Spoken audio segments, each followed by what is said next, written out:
Hey, good day, you guys.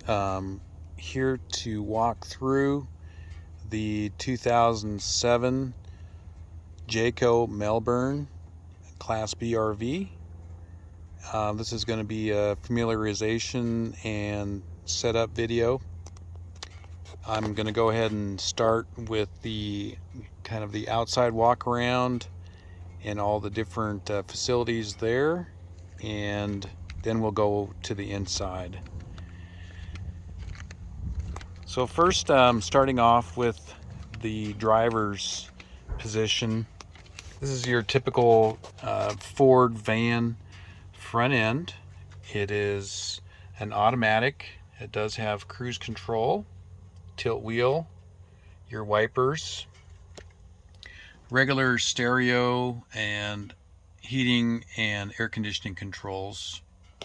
You'll also notice up here that there's a backup camera, which is actually activated by placing the vehicle in reverse. But you can also select the power button, which is the left button, and that will leave the camera on, and you can utilize that as a rearview mirror since you can't really look out the back. The driver's position does have 6-way power seat and tilt, so there's armrests there as well. The hood release is right down here, and all the fluids, of course, coolant, and windshield washer fluid, that's all topped off. You also have power windows and power mirror control, and that top switch that says on and off, that is for heated mirrors. And so that's if you get some cooler temperatures and the mirrors are frosted, you can turn that on and that'll warm those up. Okay, this vehicle takes regular unleaded, and I'll show you here in a minute where that fill is at.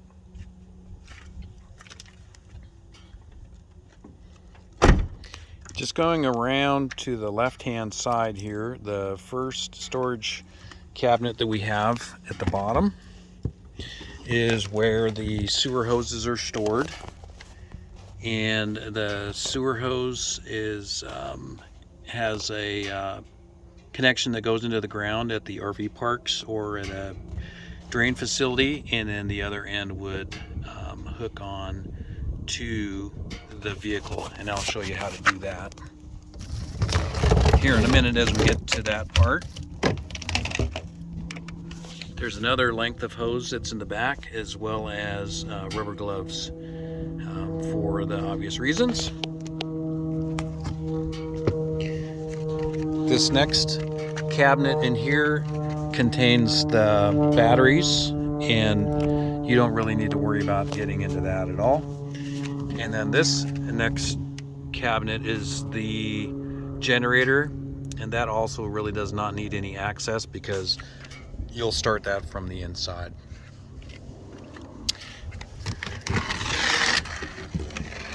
Coming on down the side here, we have the hot water heater. That also doesn't need any access. There really isn't anything that needs to be accessed here because you would turn that on from the inside. It is a 3-gallon hot water tank, and that's for your sink and shower. This little cabinet here is pretty crucial. I do have the owner's manual on this, and basically this is the switchology, I should say, that will determine where the water is pulling from. When you're in the normal position, that would be 3 and 5. That's what it's currently at. This is the position where the vehicle uses its internal pump to draw water from the onboard freshwater tank.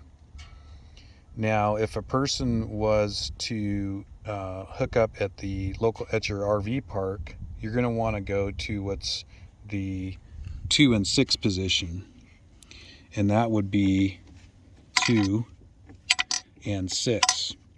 And what this does is it allows the water to go from the water source at the campground directly into the RV without having to run the pump or anything like that. So when you're hooked up to the water source at your RV park, you do not need to run the water pump from the inside, which I'll show you about that.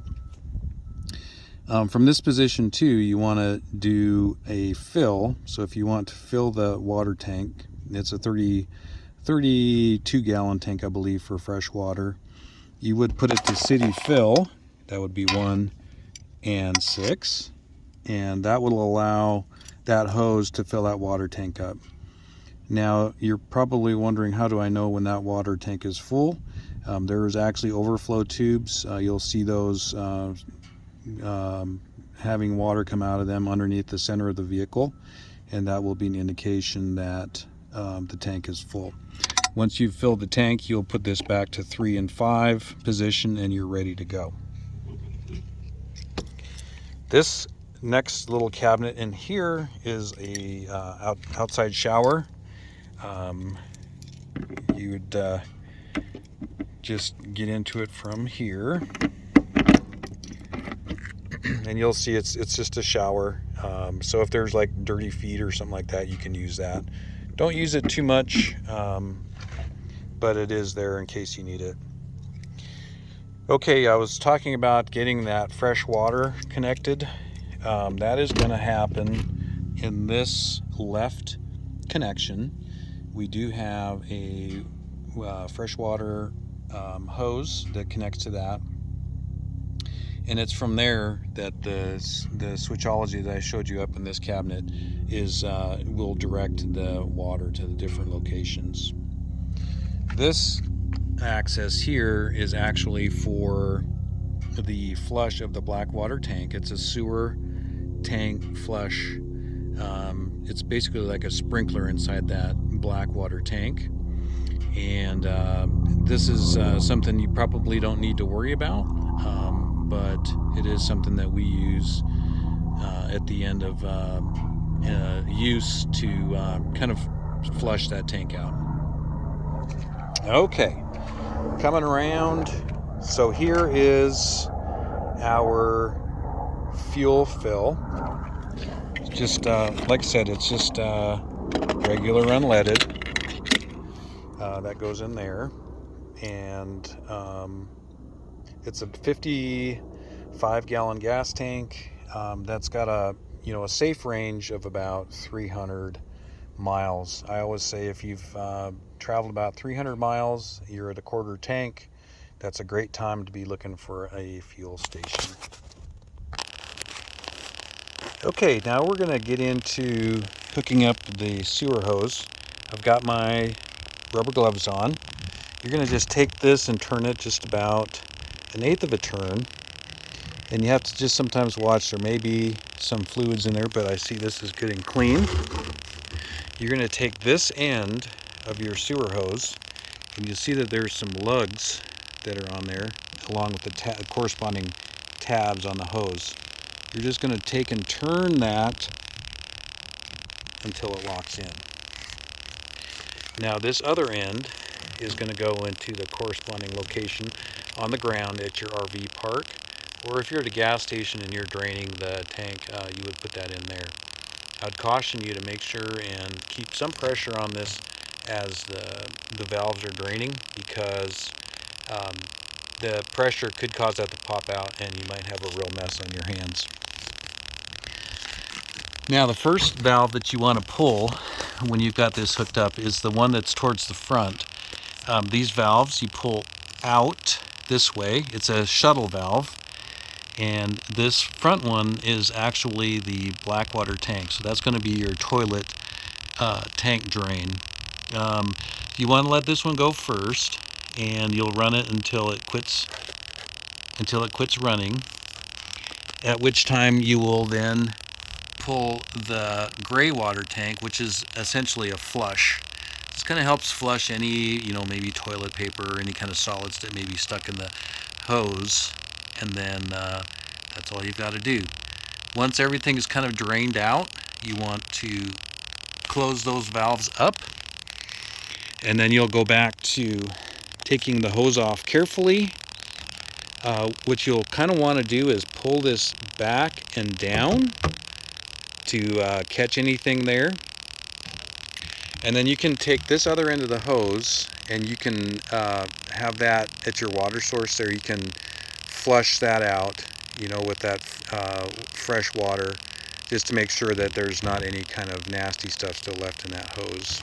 Okay, and then you will just go ahead and replace the cap back on, and you're all set.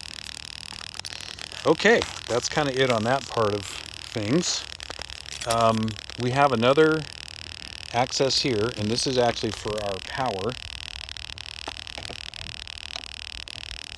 The power cord. We do have an adapter on here. The adapter is for a 20 amp plug-in. This is your typical plug-in that you would have. And then this is connected to a 30 amp. So the 30 amp is what you're going to use, you know, for your typical plug-in at an RV park. In some cases you may end up with a spot with 20 amp, which is fine. That's going to run most everything in the camper, but you would not, for instance, be able to run the microwave and, say, the air conditioner at the same time. That would cause a problem. It'd probably pop a breaker on the power source at the RV park there. Okay, you'll see a little storage is called sewer hose. The newer model sewer hoses don't fit into these days. That's why that's up in that front storage. Okay, moving on around to the back. We do have a ladder that goes to the roof. There really isn't any kind of reason to want to get in there, but say if there's something that needed to be gotten from there, you can certainly get up there.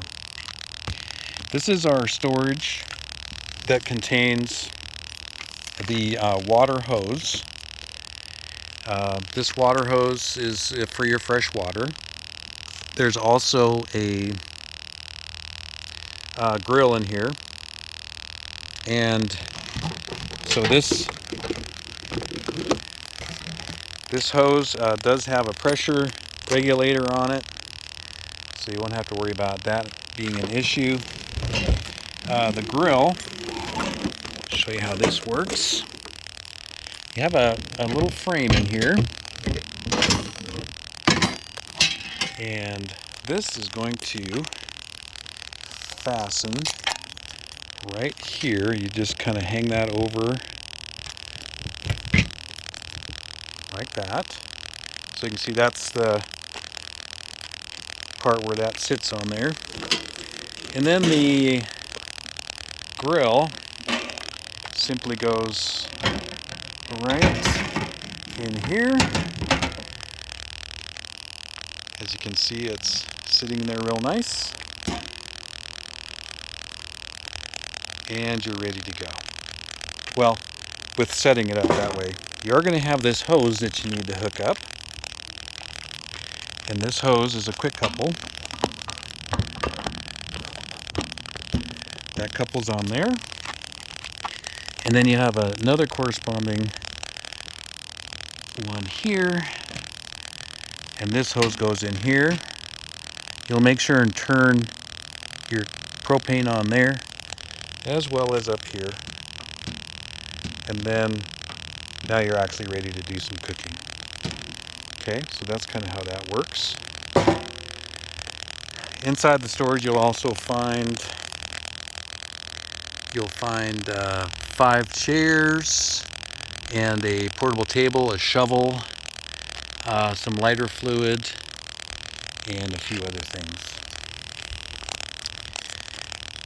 Down in this storage area here,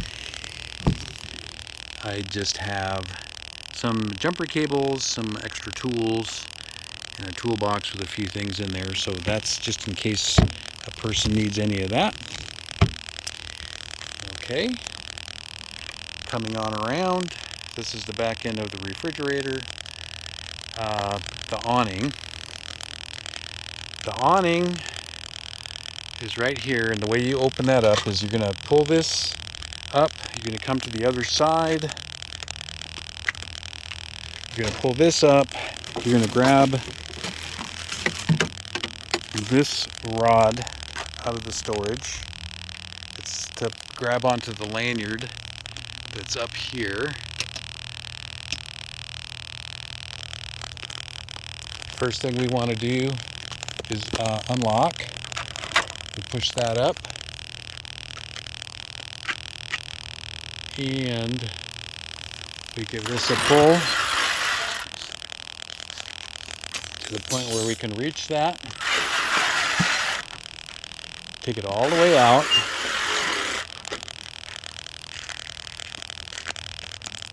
You're going to come to the side. You're going to move this up. This is to kind of stabilize the awning. Tighten this thumb screw up. That's this right here. Just, doesn't have to be real tight at all. You're going to do the same thing on the other end. Push that down a little bit just to tighten things up. From here, you can go ahead and adjust. You're going to grab this handle. You can pull that up a little bit. You'll do the same thing on this side.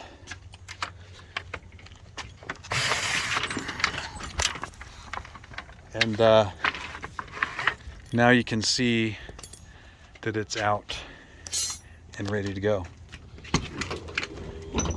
We've got a power step, and let's go on inside. So to continue our setup, we've gone around the outside, and we want to make sure that there's no obstructions for these slide outs, which we have 1, 2, and 3 slide outs. We want to make sure that on the outside, there's nothing going to be in the way when these move out. The other thing you want to make sure and do is make sure that your cabinets, drawers, you want to check areas around the slide outs, because there's plenty of places that you can see where things may fall down, get stuck, and be in the way. Once you've checked that, you've checked the outside area is open, we're going to go ahead and first move out the front slide rooms. Okay, so we're going to select the one on the left. We're going to go to out, and you'll just hold this button all the way until that slide out stops. It automatically stops at its maximum limit. We're going to do the same thing on the other side. Just take it out all the way until it stops. And then we'll go, the final switch for the final room, slide out room, is in the back. It's right here. There's a light switch here, and then there's a slide out. Just push it out. You'll see that slide out is going out. And now you're all set and ready to go with your room expansion. Now, getting into the rest of the control panel here, we have the generator startup, which is going to be simply pressing and holding this button. And you'll see that it starts right up. You can probably hear that running. The other indication that you've got power now, and this is only if you're not plugged into an external source, your microwave will beep and you will have power. So I'm going to go ahead and turn that off because we don't need it. Simply give it a push and you're all set with that. Okay, so here's the these are the tank and battery testers. So we've got the batteries good and full, your fresh water's 2/3 full, then you have your black and gray tanks that shows what the level is there. Now we have the water pump button, and you'll hear that running. So this is, again, only needed if you're not hooked to an external water source. And you'll see that from here we have pressure. Okay. And that's a pressure regulated pump. So once you turn the water on, you'll hear it run. Once you turn the water off, it'll stop running. But as a general rule, when you're traveling, you want to probably make sure that you turn this off. There's a corresponding water pump switch in the bathroom, and that would be this one right here. It says water pump. Okay?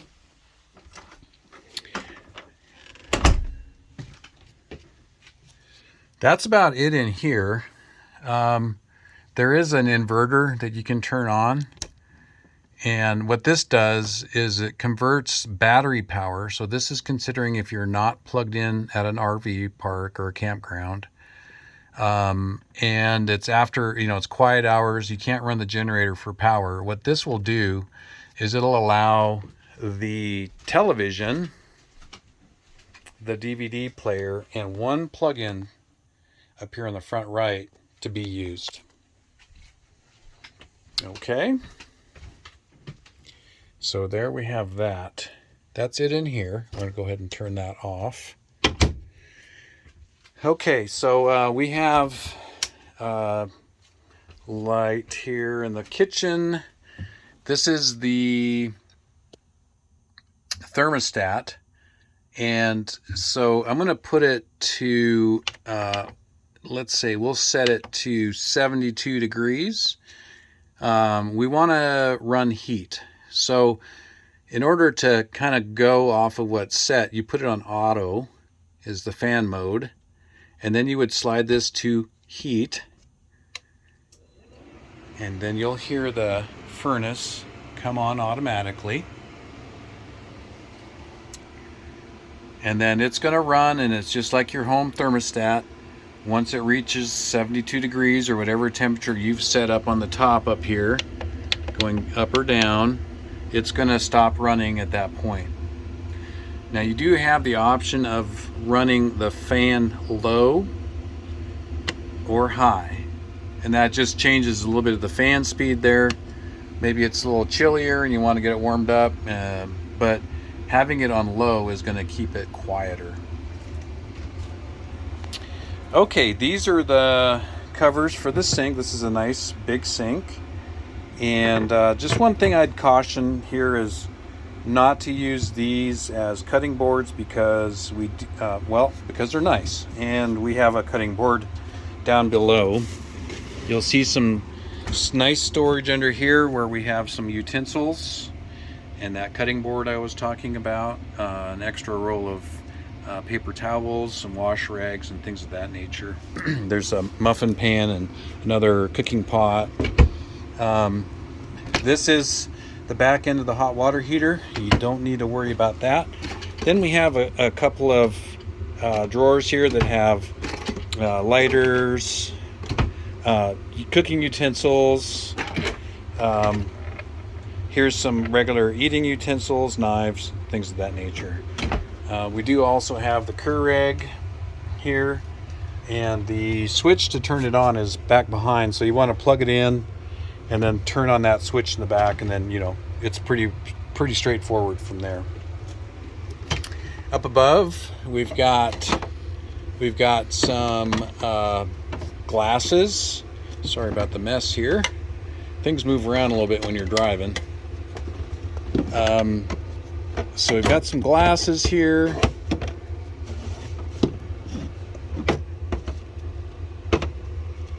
There we go. Some cups. Got some coffee cups, ever important. Got some bowls, smaller, larger plates. There's a few extra cups left over, some wipes and whatnot. So that's all there. Okay. Over above the stove, we have a few extra things like some cooking oil, a few basic seasoning, salt, pepper, that type of thing. There are some Keurigs here, some tea, so that's there for you. Fan, cooking for the vent fan, light. Now to start the stoves, this is an electronic ignition. So you simply turn this to on and voila, you've got your flame going there. Works really good.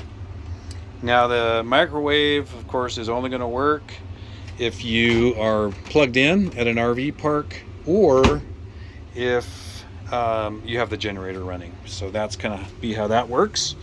Down below this, we've got, you know, some cooking pans that you can use for whatever you need there, and that's also ready to roll.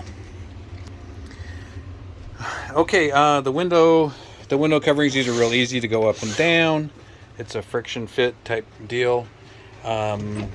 We do have some more mixing bowls. We have a little storage there. There's an egg cooker back behind there. Here's some foil and some plastic wrap and trash bags. While I'm over on this side, I'll point out how this bed goes out if you need an extra bed. It's just what we call a jackknife bed, so you simply lay that flat like that. And then to push it up, or to close it, or put it back in place, you just pull in that bottom and you're all set that way. Some nice storage areas here. There's a giant checker set, a few other things there. The television, if you put in a Blu-ray disc, which I have a selection of movies here that you can check out. Once you put that in, turn the TV on, it's going to automatically switch to that source. If you are going to watch regular TV, you want to crank up the antenna. You would just crank this up like that until it stops, and then from there you would let that TV, you would go to the menu to channels and then find channels. It's going to go through and find those channels for you. One thing I would very much caution is do not forget to put this antenna down when you're getting ready to leave. A good habit is to put the keys there, because that'll be kind of a reminder. So if you find your keys there, hopefully that's going to remind you that you need to crank this antenna back down. Okay, and just some more storage. There's a picnic table cover there. There's a Yahtzee game in here and a little bit more storage space. You have a light switch here for over the table, and I forgot to mention the light switch for the interior is right there. You can turn these off individually if you want, but this is your main switch. Okay, this also makes into a sleeping area, and all you have to do is turn this handle this way, take the cushions off, take both these cushions off, and then just push this table down, replace the cushions, and boom, you got another bed. When you put it back up, you want to make sure and lock it in place, and then that keeps everything good that way. Okay, I think I guess we should probably talk about the refrigerator. So the refrigerator runs on both propane and electricity. So when you're plugged in at a campground, you know, it's going to automatically switch over to AC, right? To AC. Or when you're not plugged in, it's going to be over on LP, which is your propane, or automatic. Now this thing is on. It's nice and cold right now. Nice size fridge. And the freezer is cold. It's ready for ice cream. Okay. So all you got to do there is basically put your food in there. We do have a fire extinguisher here. It's ready to go. I'm going to go ahead and turn this heater off. Nice and warm in here now. Okay, we got your shower. You've got a it's not real big. So if you're any more than a small person, you may want to use the your campgrounds facilities for a shower. Otherwise, it's just like taking a shower in a phone booth. But it is there for you. We do have this little stopper here to keep these doors from sliding back and forth when you're taking off. With your RV. So that's there. The back bedroom, it's a bedroom. Nice window. There's a shade that pulls down. We got some nice storage here. There's an extra pillow. Nice size storage there. There was a TV here, but it was a really outdated one, so just took that out. It wasn't working. More storage. And then we have another storage area. What we have in here is a little vacuum cleaner, a broom, extra towels, and a laundry bag. So just when you're done, just any towels, washcloths, linens that you've used, just put those in there. So there's a light switch for the back bedroom that's here as well in the back. These are the controls for the fans, so you don't control your fan from here. It's all controlled from here. Just set it to the temperature that you want it at. Same with this one for the front. There's one in the front as well. Okay, the bathroom. Nice little bathroom. It's got a porcelain toilet. We have our vanity light switch, our bath light switch. There's a vent that's in here. We can close this up. It's a little chilly out. Then there's another light that's for the shower. This is in the hallway. And you can see here we've got nice storage in the vanity. Your water in the sink works the same way as in the kitchen, in the living room, in the front, in the salon, we call it sometimes. This is the toilet, as you can see, and the flush is actually down here. So if you're gonna do number one, when you're done, just give it a flush like that. Of course, you want to make sure that you've got water pressure, and that would be turning on the pump there. And now, if you are going to do number two, you want to make sure and fill that bowl, like just hold that down just a little bit, just so it's not opening that valve up, right? Because that would obviously let the water out. Let it fill up about halfway, and then you can do your business, and then